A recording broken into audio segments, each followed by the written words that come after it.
पिछले 2 सालों से मुसलमान पर्शियन अम्पायर के साथ एक बहुत बड़ी जंग लड़ रहे थे और यहाँ पर मुसलमानों ने हजरत खालिद बिन वलीद की लीडरशिप में बहुत सारी कामयाबियां भी हासिल की और एज अ सेम टाइम हजरत अबू बकर सिद्दीक ने 4 बड़े लश्कर रोमन अम्पायर की तरफ भी रवाना किए। यहाँ पर्शियन अम्पायर के अंदर तो हजरत खालिद बिन वलीद की वजह से तमाम मामला बिल्कुल कंट्रोल में थे, लेकिन रोमन अम्पायर के अंदर मुसलमानों की इन फौजों को बहुत मुश्किल पेश आ रही। हजरत खालिद बिन वलीद ने पर्शियन अम्पायर के अंदर फिराज सिटी को फतह करने के बाद अपने पूरे लश्कर को हुक्म दिया कि आप अल हिरा सिटी की तरफ रवाना हो जाए। और जैसे ही हजरत खालिद बिन वलीद का पूरा लश्कर अल हिरा सिटी के अंदर पहुंचा, वहां पे हजरत खालिद बिन वलीद को हजरत अबू बकर सिद्दीक का एक लेटर मिला जिसके अंदर लिखा हुआ था कि आप पर्शियन अम्पायर के अंदर अपनी तमाम एक्टिविटीज को बंद करके अपनी फौज का आधा लश्कर लेकर सीधा रोमन अम्पायर की तरफ रवाना हो, क्योंकि हजरत अबू बकर सिद्दीक को इस बात का अंदाजा था कि रोमन अम्पायर के अंदर हालात को अगर कोई बंदा कंट्रोल कर सकता है तो वो सिर्फ और सिर्फ खालिद बिन वलीद है। और इसीलिए हजरत अबू बकर सिद्दीक ने खालिद बिन वलीद को रोमन अम्पायर की तरफ जाने का हुक्म दिया। हजरत खालिद बिन वलीद ने यहाँ इराक के अंदर लोगों से जितना भी जिजिया यानी टैक्स जमा किया था, इस जमा करदा टैक्स के तमाम माल को मुसलमानों के हेड क्वार्टर यानी मदीना की तरफ भेज दिया और आपने अपनी जगह पे यहाँ इराक के अंदर हजरत मुसन्ना बिन हारिसा को गवर्नर बनाया। और याद रहे कि आज 1400 साल गुजरने के बाद भी इराक के अंदर एक सूबा है जिसका नाम इसी सहाबी के नाम से रखा गया है यानी मुसन्ना प्रोवेंस। और आप अपनी फौज में से आधा हिस्सा लेकर सीधा रोमन अम्पायर की तरफ रवाना हो। यहाँ इराक से रोमन अम्पायर की तरफ जाने के 2 रास्ते। एक रास्ता तो ये था जो कि एक तवील रास्ता था लेकिन पुरसुकून रास्ता था, इस रास्ते पर मुसलमानों की फौज को कोई मुश्किल पेश नहीं आती। और दूसरा ये वाला रास्ता था जो कि बिल्कुल इम्पॉसिबल रास्ता था और ये रास्ता इराक के डेजर्ट से गुजरता था। और अगर मुसलमानों की फौज इस रास्ते से जाती तो बीच में 6 दिन तो बिल्कुल ऐसे आने थे जिसमें मुसलमानों की फौज को पानी तक भी नहीं मिलता। अब यहाँ पे हजरत खालिद बिन वलीद को रोमन अम्पायर के अंदर मुसलमानों की सिचुएशन का भी पता था। सो इसी बात को मद्देनजर रखते हुए हजरत खालिद बिन वलीद ने इस यानी खतरनाक रास्ते पर रवाना होने का फैसला किया और हजरत खालिद बिन वलीद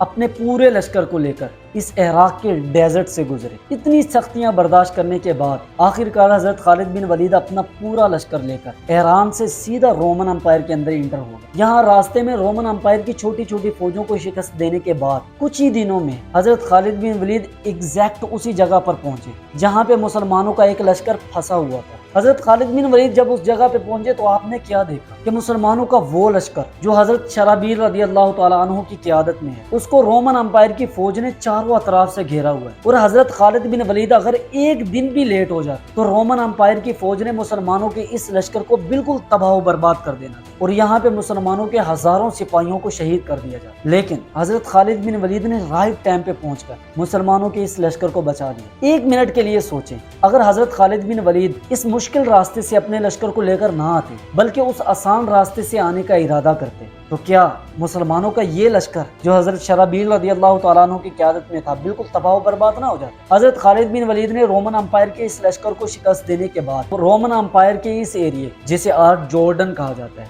इस पूरे इलाके को फतह कर लिया। जॉर्डन को फतह करने के बाद हजरत खालिद बिन वलीद ने अपने लश्कर का रुख सीरिया यानी मुल्क शाम की तरफ किया और सीरिया में एंटर होते ही हजरत खालिद बिन वलीद ने शाम की इंपोर्टेड सिटी दमास्कस यानी दमिश्क की तरफ रुख किया। और दमास्कस के करीब पहुंचते ही हजरत खालिद बिन वलीद ने इस पूरे शहर को अपने घेरे में ले लिया। मुसलमानों के लश्कर ने दमिश्क का जैसे ही मुहासरा किया उसी दौरान यहाँ से बहुत दूर मदीना के अंदर मुसलमानों के खलीफा यानी हजरत अबू बकर सिद्दीक रज़ी अल्लाह तआला अन्हु की तबीयत खराब हो जाती और इस शहर यानी दमास्कस का मुहासरा करने के सिर्फ 2 दिन के बाद मुसलमानों के ये पहले खलीफा यानी हजरत अबू बकर सिद्दीक रज़ी अल्लाह तआला अन्हु इस दुनिया फानी से पर्दा कर जाते। यहाँ पे कुछ ऐसे लोग भी हैं जो हजरत अबू बकर सिद्दीक की इस खिलाफत को इतनी तरजीह नहीं देते और कहते हैं कि मुसलमानों का ये एक अहम सा दौर। हालांकि अगर गौर किया जाए तो सिर्फ इन 2 सालों के अंदर हजरत अबू बकर सिद्दीक ने पूरे अरब के अंदर इन तमाम बगावतों को क्रश करने के बाद पूरे अरब को यूनाइट किया और इस पूरे अरब को यूनाइट करने के बाद पर्शियन अम्पायर का एक बहुत बड़ा हिस्सा भी फतह किया। और हजरत अबू बकर सिद्दीक ने फिराज सिटी के अंदर रोमन और पर्शियन अम्पायर यानी इन दोनों सुपर पावरों से बायाक वक्त टक्कर भी ली और बायाक वक्त मुसलमानों के 4 लश्कर रोमन अम्पायर की तरफ भी रवाना किए। और ये कोई छोटी मोटी बात नहीं है। और हजरत अबू बकर सिद्दीक ने अपनी जिंदगी के अंदर कुरान पाक को एक बुक की सूरत में भी लिखवाया।